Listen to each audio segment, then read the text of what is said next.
Hello, friends, and welcome back to another episode of the Liberation Library Book Reviews on the Liberty Weekly podcast. As always, I'm your host, Patrick McFarlane.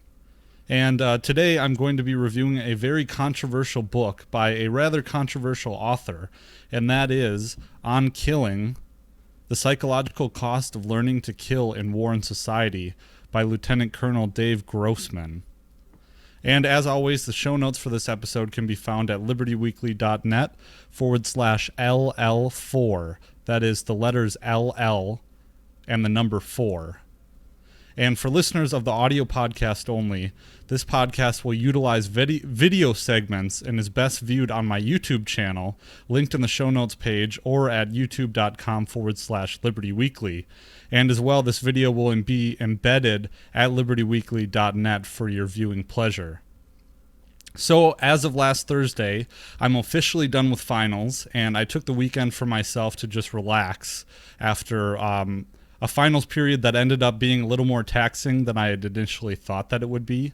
But as I finished, I started watching the new Ken Burns documentary on the Vietnam War, aptly titled Ken Burns, The Vietnam War. And it is fascinating, and I really have been enjoying it so far. It's a look in at a conflict that I really don't know too much about historically. At least I didn't before viewing the first few episodes. And I'm very, very much aware of the narrative being established by Ken Burns, and so take that with a grain of salt. But the documentary itself is very well made, as most Ken Burns documentaries are, and it knows how to reach in and grip your heart like that and kind of get to the epitome of what the conflict was, and telling that story with a real human angle. And in a way it's actually kind of nefarious, because Ken Burns is so good at establishing the narrative, and I think that essentially what these documentaries are is the mouthpiece of the official story. But I'll digress. But in any ways, the viewing the documentary really made me remember reading this book a few months ago as I was beginning the podcast, and I really wanted to do an episode on this book, but never really had the means. It just never really materialized. But watching this and seeing the veterans in the movie talk about killing and their experience killing made me revisit this book, and I've been able to skim through it and offer this presentation for your viewing pleasure. But to present this book, I have a 4-point roadmap.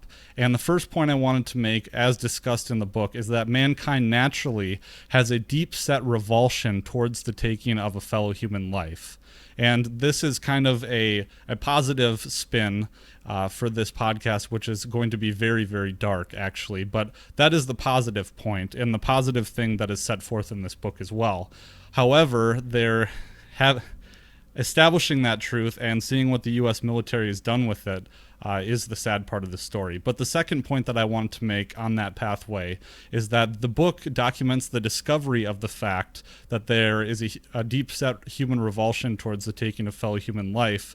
The book documents the discovery of that and details the evidence of this throughout history.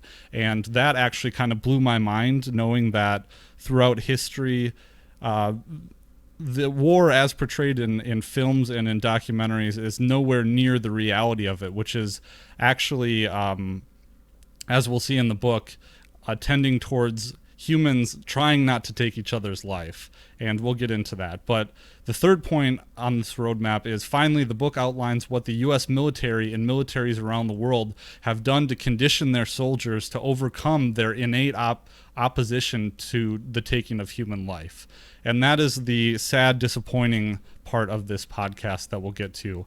But then I wanted to talk a little bit about Dave Grossman himself and the broader effects on society of killing, but also Dave Grossman's involvement contracting for civilian policing and the military, and teaching how to overcome humans' inability to take human life. And I was disappointed reading this book, seeing that is the bent that he takes at it, is that he identifies this beautiful thing about humanity, and then goes about to try and destroy it for the means of doing what the state says it is okay for people to do, which is kill in certain situations. But to set the overall tone of this episode and to lay the foundation of the underlying theme that I wanted to communicate here, I wanted to open with this message from James Corbett of the Corbett Report.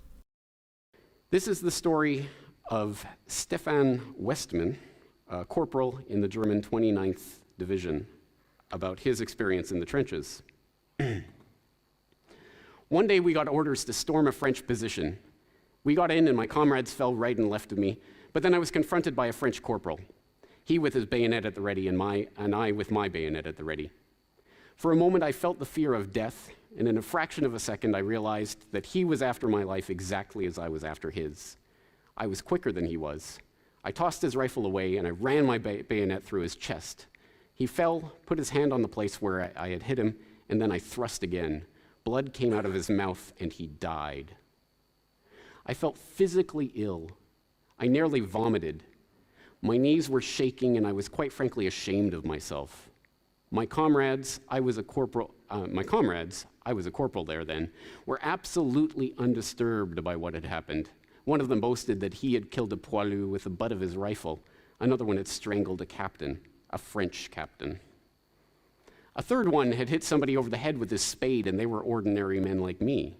One of them was a tram conductor, another one a commercial traveler, two were students, the rest were farm workers, ordinary people who never would have thought to do any harm to anyone. How did it come about that they were so cruel? I remembered then that we were told that the good soldier kills without thinking of his adversary as a human being. The very moment he sees in him a fellow man, he is not a good soldier anymore. But I had in front of me the dead man, the dead French soldier, and how would I like to have him raised his hand? I would have shaken his hand, and we would have been the best of friends, because he was, like me, nothing but a poor boy who had to fight, who had to go in with the most cruel weapons against a man who had nothing against him personally, who only wore the uniform of another nation, who spoke another language, but a man who had a father and mother and a family, perhaps, and so I felt. This is not an uncommon experience that we encounter in the stories of the people, the pawns, the cannon fodder that actually fought and died and spilled their blood in the trenches in World War I. So essentially through James Corbett and through that soldier's testimony here, we can see that many soldiers have a physical revulsion towards the point of killing. And we see through the process of warfare, they have been able in some cases to dehumanize the enemy and to make them think of something less than human. And that is the only way that soldiers can carry through the act of killing without, or the way that they can justify it to themselves. And we see these violations of the non-aggression principle. I wanted to bring Rothbard into this and drive home the fact that without the state, there would be no war, or there would be significantly less violent, because war is really the health of the state, and war is when the state comes into its own. And we know as Rothbardians that war represents a pure economic loss, that it is merely destruction, and the process of war is the state privatizing the gains from war and socializing the losses, and sending citizens out to kill for the state, to protect the state from other states, and not to protect their family or liberty or any kind of abstraction. War is mass murder, and we can really see this fundamental underlying principle in it by analyzing the testimonies of soldiers who have had to kill in combat. And we're going to take a look at some of those testimonies right here. Do you remember the first time you killed someone? Yeah. We had to have him hold his intestines in when we got him to the chopper. I was the only one up there that wasn't hurt, and scared to death, really, really, really, really scared. So I started asking, screaming for help. Somebody get up here and help me. I'm alone. And then two little heads. I was down, and all I could see was his head and shoulders. He had a hard hat on, And then I saw the red emblem. It was.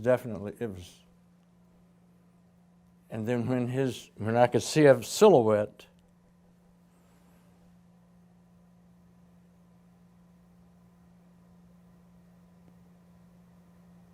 I blasted them. Silhouettes. They're not real people, they're just targets. Is that how you kind of saw it? Would you try to disconnect them as people? That was what we were taught to do. I just thought, that just came out.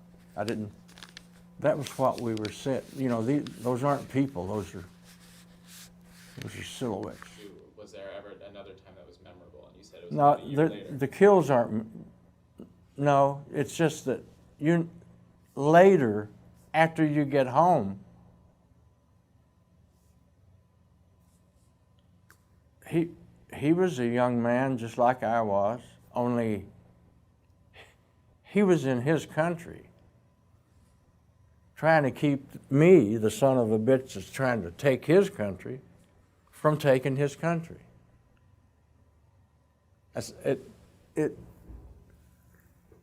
I didn't try to make it wrong, it just was wrong. One day I see a front full of airplanes coming towards us. The streets walking. Oh my God, planes, planes. I started screaming, and this one plane was no more than 100 feet above my head, if that. He was so low I could actually see the pilot. So I got on the 50 and I started firing at him, and it doesn't take too long. He goes right by, and I see my tracers going up, and I hit the plane. The pilot was ejected, and as soon as he ejected, he opened his parachute, and I started shooting at this pilot, and he's trying to maneuver it, and all of a sudden I see him swinging like this. He was as dead as could be. While I was doing that, I was thinking about this guy's poor mother doesn't know that he's gone. I'm the guy who killed him. And I told the story to the VA, and I tell you, I started tearing up. And so I said, "Doc, is there any way of erasing this from my mind?" He says, you will never forget it. There's no way, there's no pills or anything I can give you. He said, this is in your mind. It's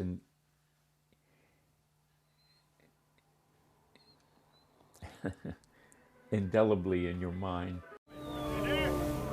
As night falls on Christmas Eve, Allied soldiers are surprised by what they are hearing over from the German trenches.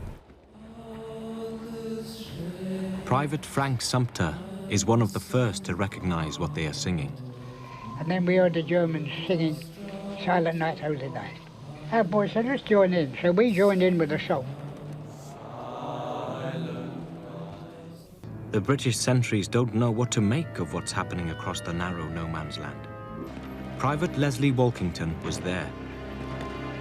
So then we began to pop our heads over the side and jump down quickly in case they shot, but they didn't shoot. And then we saw a German standing up waving his arms, and we didn't shoot. When they met on Christmas Eve, first they were afraid of each other, and then they started to talk and shaking hands. And once they did that, it just seemed to be friends. The British khaki and the German grey are soon gathering, all mingled together. By Christmas 1914, every soldier knew that the enemy was sharing the same misery as they were. Both sides are well aware that consorting with the enemy is only one step away from treason, a crime punishable by court-martial and execution. Men on both sides go to sleep that night, wondering if they will wake up the next morning to renewed fighting or a continued effort to defy the war. The fear of punishment is enough to get most of the soldiers back to fighting. How amazingly difficult it must have been for these people to pick up shooting again, and with any kind of vigor, try and kill people in the opposite trench that they just celebrated Christmas with. Private Archibald Stanley remembers how his officer put an end to their armistice. Well, if you're knocking around, this fella come up the next day. He said, "You still got the armistice?" picked up his rifle, he shot one of the Germans dead. So through this testimony, we can see that a lot of soldiers in combat have that inherent resistance to killing. Not all, but it is ironic that at the end of the day, it is the state, as we see in the Christmas miracle, the state or the army that has to come back in and snap these soldiers out of their inherent instinctual need to get along with other human beings and need to make peace and need to see these other human beings as actually human beings. And it wasn't until the World War II when this phenomenon hadn't really been studied until World War II, when General S.L.A. Marshall did one of the first studies on soldiers non-firing during combat. And what he did, he conducted this research, and his singularly, I'm quoting here, his singularly unexpected discovery was that of every 100 men along the line of fire during the period of an encounter, an average of only 15 to 20%, quote, would take any part with their weapons. And that was an astounding discovery that had been glossed over throughout history. And this was his S.L.A. Marshall concluded this. He said, "It is therefore reasonable to believe that the average and healthy individual, the man who can endure the mental and physical stresses of combat, still has such an inner and usually unrealized resistance towards killing a fellow man that he will not, of his own volition, take life if it is possible to turn away from that responsibility. At the vital point, he becomes a conscientious objector." And that's just astounding to me. And I think that that is a beautiful thing about the human race that should be celebrated. And the sad part, as I said, is what the U.S. Army and armies around the world did once they discovered this study by S.L.A. Marshall. And so it was throughout history, they first took a look back at history, and this is documented in the book, that they found throughout history this phenomenon of non-firers, and they judged it by the firing rates, the actual firing rates of what they should have been in the smoothbore musket days, that having lines of soldiers line up at each other, you would think, given the accuracy that they have documented at the time, that the casualty rates would have been much higher than what they actually were.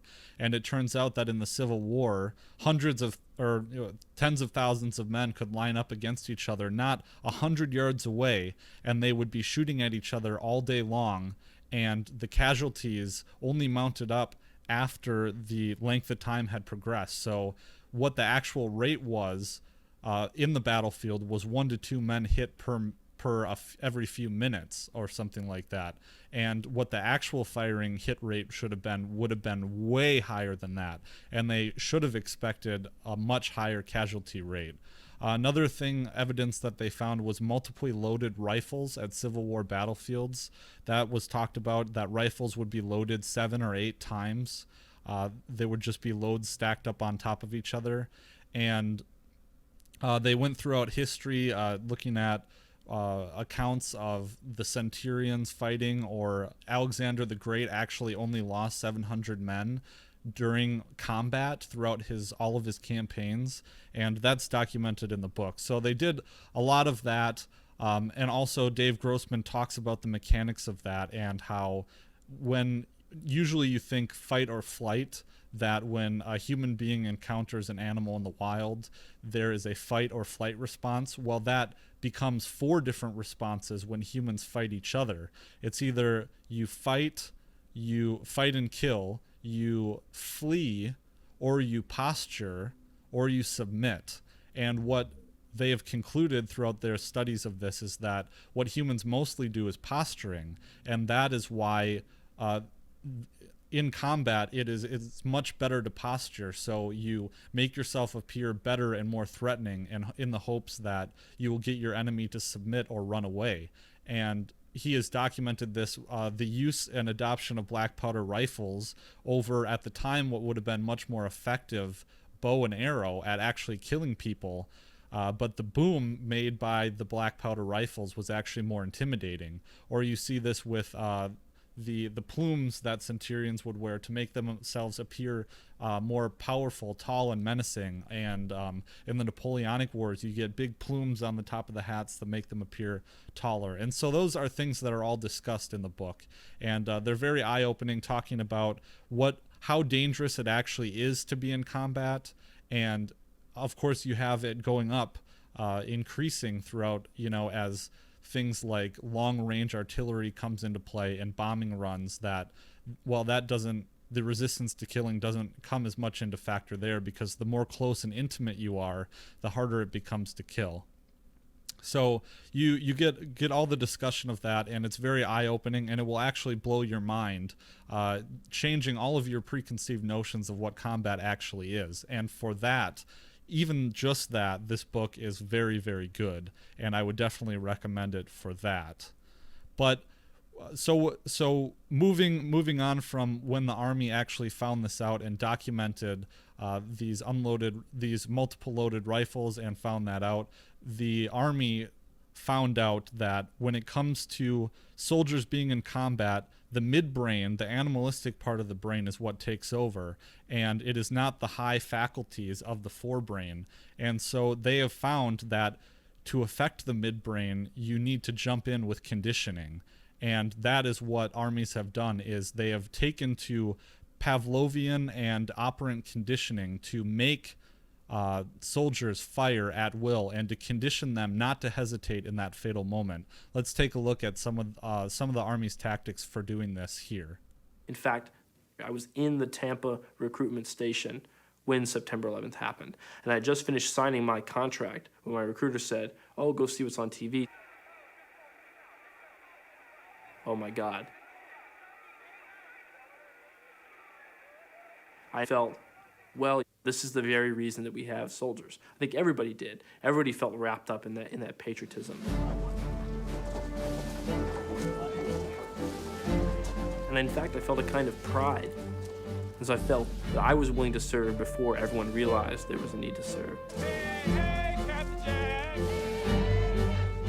In my basic training, doubt first kind of crept into my mind. I was a patriot. I knew that the military was going to be like that. I wasn't completely foolish walking into it. But I think I was taken aback by the force and the venom.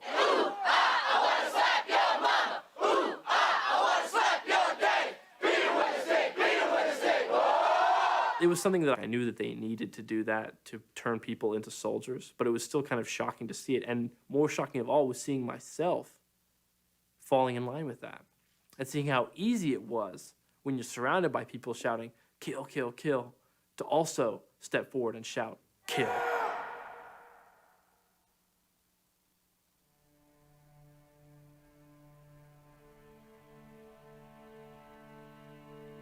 That's when I began to get a sense that what I was doing wasn't right. There was a lot of people coming out saying, yeah, that was my experience. I just couldn't kill. So the Army decided, well, that's not good. So the Army said, okay, how do we help them overcome this? And they said, let's condition people. So the idea is reflexive fire training. As soon as the target pops up, you fire the weapon. It's your shot. And just conditioning. Targets keep coming up. You take them out. Let's go. Keep shooting. Keep shooting. Let's go. Kill us. What they want people to do is they're so trained, they just boom, boom, dead. All right, where's the next target? And that's good. It becomes muscle memory. You don't think about it, you just do it. Reflexive fire, it's the ability to engage targets like upon reflex and without thought. Keep shooting. And you raise and you shoot as fast as you can. Hit them targets, kill them. And when it comes to killing people, I can't say I don't mind, but I would do it. I'd do what I have to do to defend my country, sir. If I was in a combat situation, sir, I would do what I must in the situation that arose. And I don't cherish what I'd have to do, but I would do what I had to do. So firing rates went up to like 50 to 60% during the Korean War as they introduced this kind of training. 85 to 90% in the Vietnam War, and I haven't seen any numbers on the current war, but I talked to a whole lot of company commanders and platoon leaders, and people say, "Ooh, people are more lethal than they ever imagined." So there at the end of the clip, you can still see the officer, the Army officer, talking about what I just discussed with the SLA Marshall study and the fact that they were able to get firing rates up to 50 to 60% in Korea. And then in Vietnam, they got the firing rate up to 90 to 95%. And this is my complete layman's opinion, but one has to wonder if the rise in PTSD rates, although I'm sure it's due also to the increased awareness and the state of medicine nowadays, but you also have to wonder if the amount of veterans coming back who are terribly, terribly distraught with what they've had to do in the Middle East, if the prevalence of that is tied to the Army getting firing rates up so high, and also due to the fact that the soldiers on the field, and I think this is anecdotally evidenced by the fact that many service people coming back home are turned into libertarians or turned into ANCAPs because they see the state in its full-fledged, they see the state coming to being. They see the state at the full extent of what it inherently is, the true nature of what the state is, which is destruction. And like I said, I'm not a veteran. I've never been in any of these situations, so I try and reserve my judgment, but I know that war is mass murder, and I know that it's wrong and that it has to end and that the state purveys it. But other than that, there is a huge concern here that Lieutenant Colonel Grossman gets into, and that is he is concerned, and I think this is kind of funny, is that he is concerned that the general public and civilians who aren't people that we've given the special permission to kill, he's concerned that the same tactics of conditioning are leaking into the civilian sector through violent video games, of all things, and other conditioning, desensitizing, killing. And I think that there might be some merit to that because he makes the distinction between the forebrain thinking and the midbrain thinking. And I don't think that I don't think he's making the argument that it's the forebrain, that exposure to video games and stuff like that is manipulating the forebrain and making people actively pursue killing.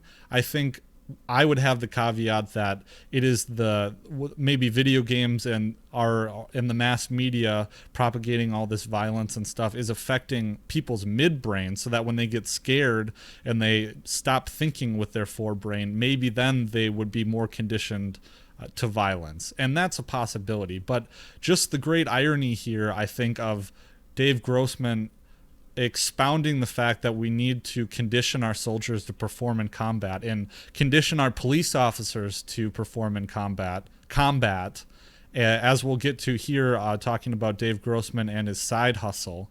But I just think the dichotomy is so ironic that, we have these people that we've given a license to kill, but and there's no problem with that. We need to actually condition them to be better killers. But if civilians get these conditioning, then it's the downfall of society. And then he kind of talks about how we have soldiers coming back and trying to reintegrate into society. And we need to turn off we've used them up and we've conditioned them to kill and turn them into self-hating killers, and now we need to develop a society that condones that for those special people and to help them turn the switch off and to help society comfort the people who have gone out and committed these atrocities in their name, because that's the duty. That's what we do. We need to do it because, if we don't defend our society or defend our country, other people will come in and kill us. So we need to go all the way across the world and kill all these people to keep them from, it's circular logic. And it's something Dave Smith discussed with my buddy Mance Raider, who just appeared on Part of the Problem, which I'm very proud of and happy for him for that. It's so awesome. But to digress, I want to get into a little bit. I want to show you Dave Grossman's website here. Okay, so here we have Dave Grossman's website here of the Killology Research Group, and you get a little definition of what Killology means. I think there's some shock factor in the name Killology. But in his situation, he presents it as the scholarly study of the destructive act, as some kind of objective, we're going to study killing from a scientific perspective. But what he really does in his seminars here is one of which is the Bulletproof Mind. And what he does is he brings people such as military personnel, but mainly, or I don't know mainly, but police officers as well. And that's what it's been portrayed as in the media, as mainly police officers that he's giving this training to, teaching them to overcome their innate natural opposition to taking fellow life, and to teach them not to hesitate to take life. And here's some other alternate presentations he does in the groups. But I mean, to be fair to him, it's not all police training that he does. He also does safe schools and healthy students. I don't know if that, I'm not sure, what he, let's see, we must protect the children who have been entrusted to our care. So I don't know. That seems, I haven't seen this seminar, but I have seen the Bulletproof Mind, and a lot of it is alarming. And in a lot of it, he gives what I think is wrong legal advice, what we'll get into here. But you can see here's his bio, and this is him himself. And I'll let you be the judge from the video footage, but I think he comes across to me as being a psychopath. And that's not an insinuation on him. I don't know him personally, obviously, but just judging from his mannerisms, he's a freaky dude. And we'll get into that. But I also wanted to highlight this article, this opinion article by Radley Belko, who's a libertarian type, but you can see it's appeared on the CIA-controlled WA Post. Good old democracy dies in darkness, that frickin' adage that's still up there. Don't get me started on, the U.S. being a republic and not ever a democracy. But anyways, here is Radley Belko's article talking about how Geronimo Yanez, the police officer who murdered Philando Castile either last summer or a couple summers ago, went to the Bulletproof Warrior or the Bulletproof Mind class offered by the Killology Research Group with Dave Grossman through one of his classes. It was taught by a partner, but yeah, it's just... this kind of details the more eyebrow-raising aspects of Dave Grossman's seminars, but I'll play a little snippet from it here. But it's just, getting into this kind of situation. I don't know how much you can read through the video, but I'll include a link to this article in the show notes page. But it is just ridiculous, and I think that there needs to be, at the very least, if we are going to train our police officers like combat soldiers, there needs to be some kind of a national conversation about this. I mean, we have the Daniel Shaver incident where a man can be on the floor, obviously without a weapon, begging for his life, trying to comply with the police officer's orders, and him being executed and murdered with 7 AR-15, I believe it was 5 or 7 AR-15 223 rounds, killing him on the floor, crying like an animal. And I think that that is unacceptable, and I think that this is not a black and white issue. This is a state versus you issue, and we need to have a conversation about this at the very least. But let me, just for the interest of the program here, let me play a little snippet from Dave Grossman's The Bulletproof Mind. There is no action you can engage in that will not be on CNN and YouTube tomorrow morning. You don't have to like it. You got to accept it. It's called reality. There's cameras and umpires everywhere.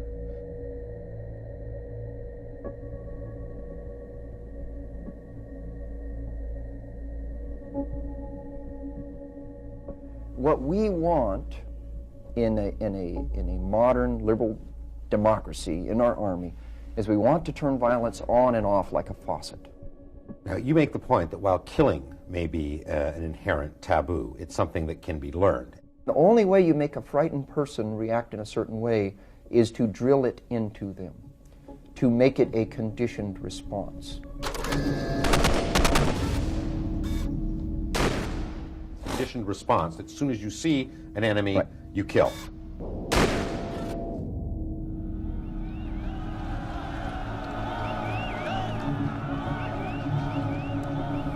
Every species, every mammal has a powerful built-in resistance against killing their own kind.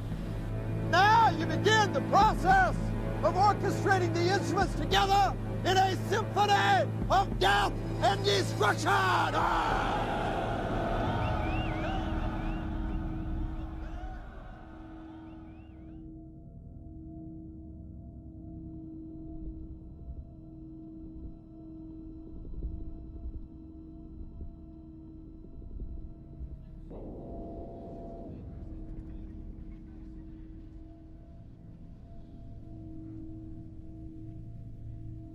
Once you've made the decision to take a human life, you're a transformed creature, you're a predator. What does a predator do? They kill. Only a killer can hunt a killer. Are you emotionally, spiritually, psychologically prepared to snuff out a human life in defense of innocent lives? If you can't make that decision, you need to find another job. Whenever we survey cops about use of deadly force, they consistently tell us that number one concern is what? Begins with an L. Lawsuits, liability, lawyers, I'm going to get sued. Do you understand you can be sued for not shooting? Stand there and do nothing while people are murdered. What do they call that? Cowardice, malfeasance, dereliction of duty, deliberate indifference, blood on your hands. We might call it assisted suicide, because the one that dies next might be you, yes? There's only one way out. Know the law, know it well. Get every training opportunity you can. Don't be afraid of being sued. Everybody gets sued, just a chance for overtime. Be afraid of being successfully sued.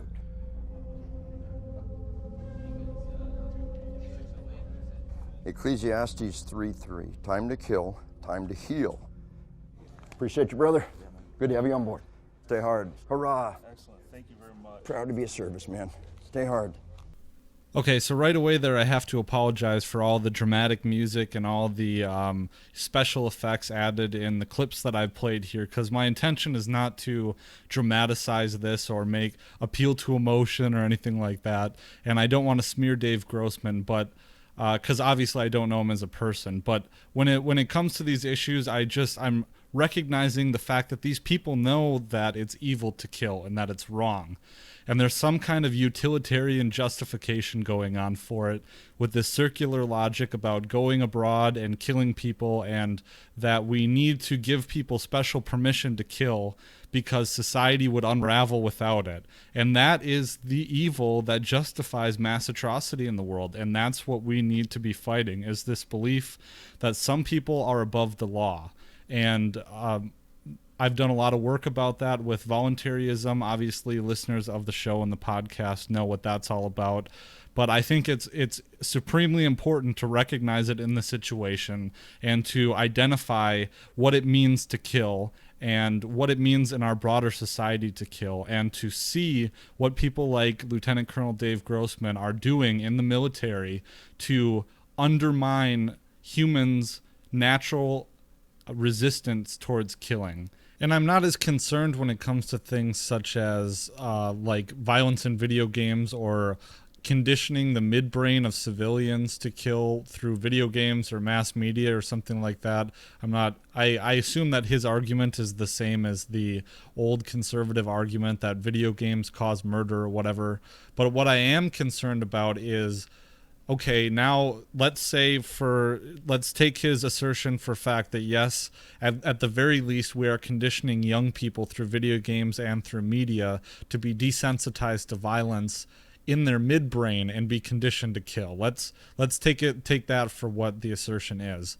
Well, then I just think that either the state or society or culture, all culture and society or the state or the powers that shouldn't be have to do is put people in a situation or trick their forebrain into thinking that it is necessary to kill.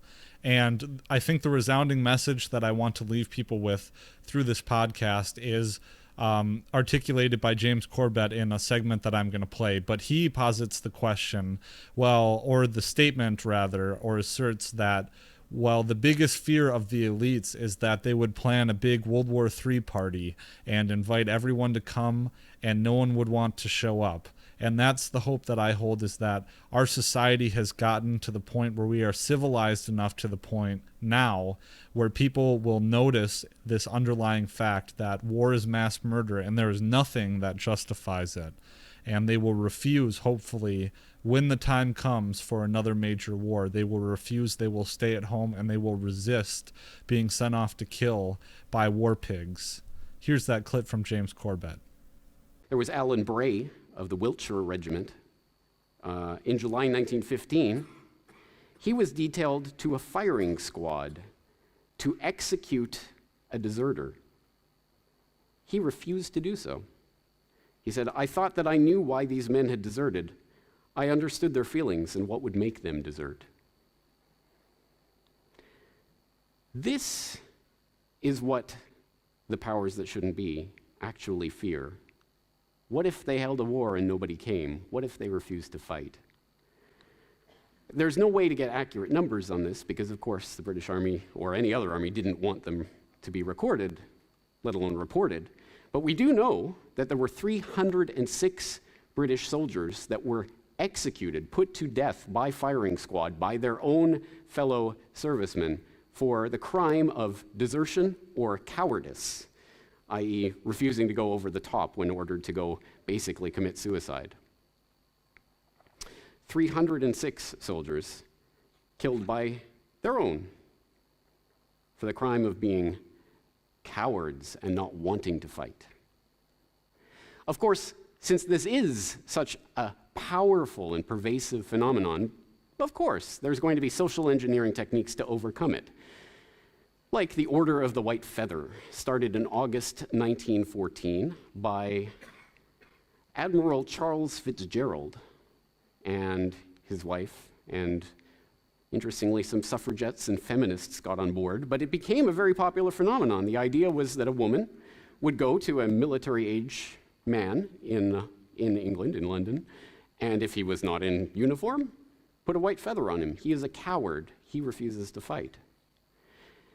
It was a phenomenon that took off. It became very popular to do this, and in fact was so effective that the British government started to worry because men who were employed in services that were in aid to the military, munitions or whatever, were not in uniform and were being labeled as cowards for not being in uniform.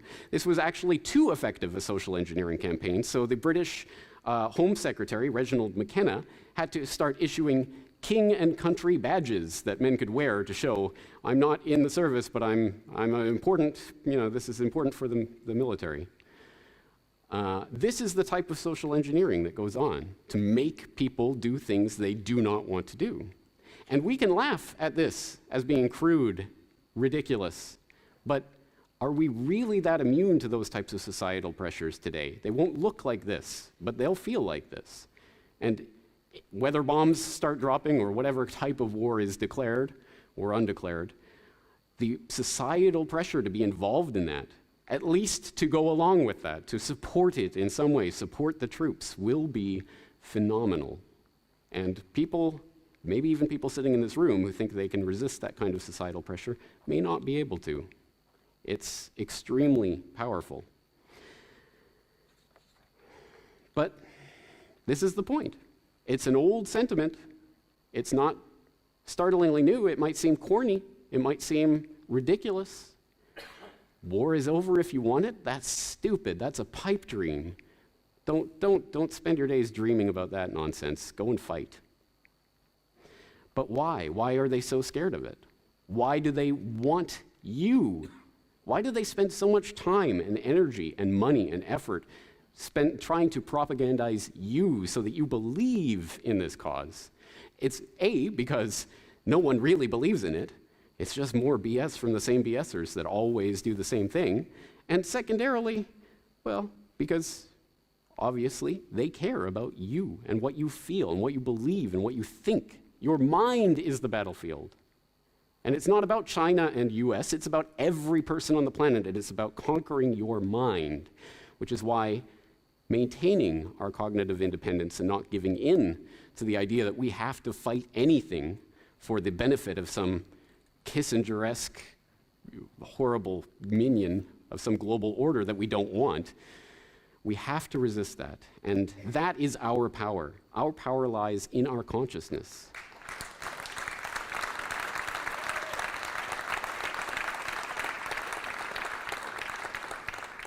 So let's end this talk on a more positive note. Don't worry, even the British government will pardon you eventually, a century later, if you desert or are a coward. Thank you.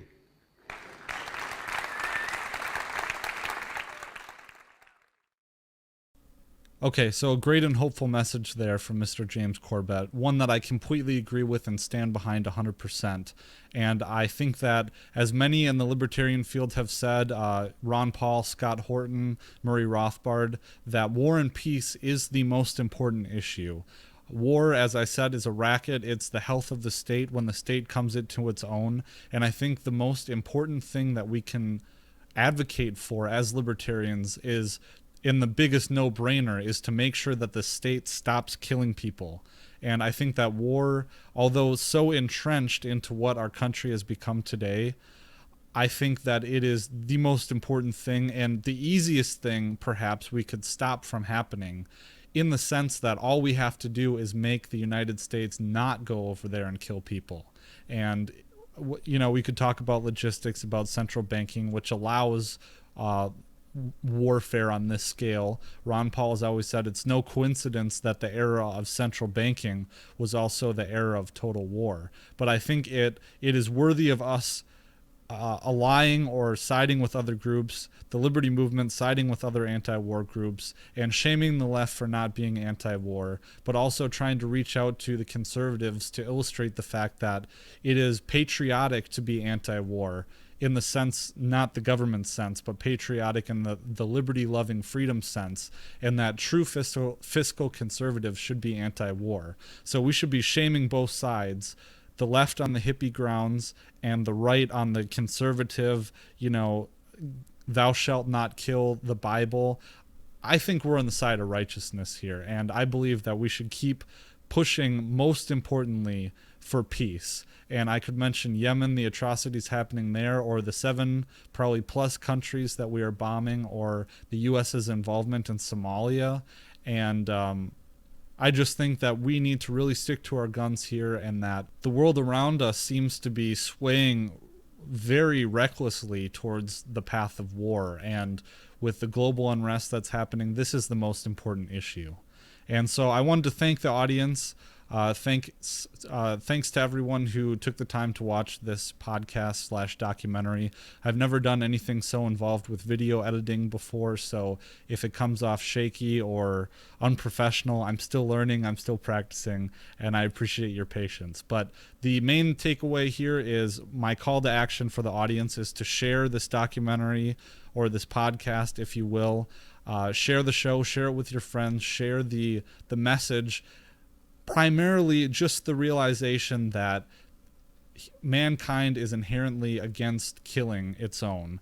And this is a book review, which I've kind of forgotten in making it, but I would definitely actually go purchase On Killing, although I would do it used, as to not and try and send funds to Dave Grossman for supporting his ridiculous Killology program and for teaching police officers to kill like soldiers and conditioning them.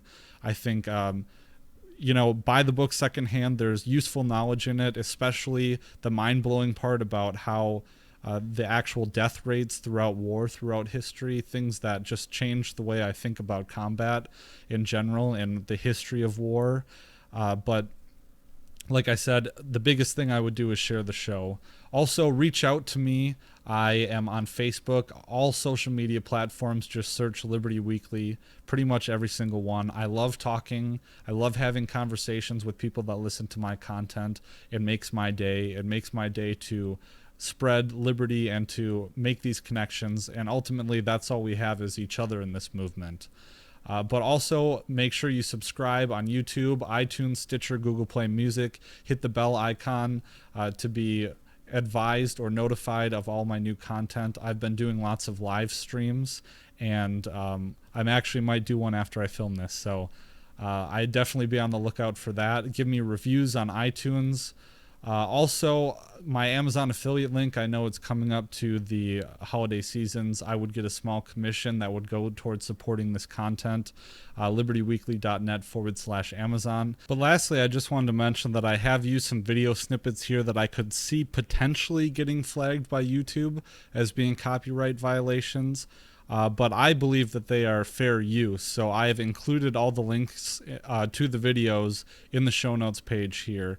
Also, I'm going to add a fair use notice as well, so we'll see what happens. But if it does get flagged, I'm going to also upload it on BitChute and maybe DTube on the Steemit blockchain, and I will just make sure that the video version in some format will be available on my webpage at libertyweekly.net/LL, the letters 4, the number 4 as well. So thanks everyone so much for watching this documentary. I really appreciate it. I'd appreciate it if you would share the show, but also check out my live streams on YouTube.